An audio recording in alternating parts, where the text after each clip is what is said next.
سلام بینندگان عزیز، اومدیم برای جلسه دوم بافتی رو به شما توضیح بدم که یک بافت بسیار کاربردی در مروارید بافی.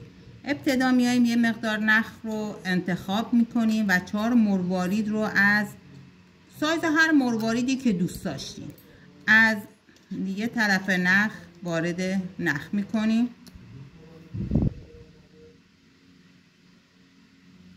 و سر دیگر نخ را برعکس داخل مروارید آخر میریزیم.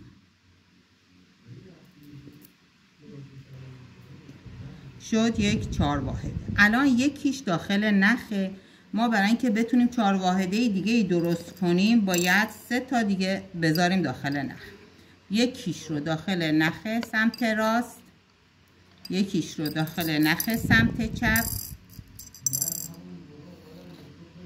یکی هم به صورت اشتراک میگیریم که میتونه داخل هر کدوم از نخها باشه.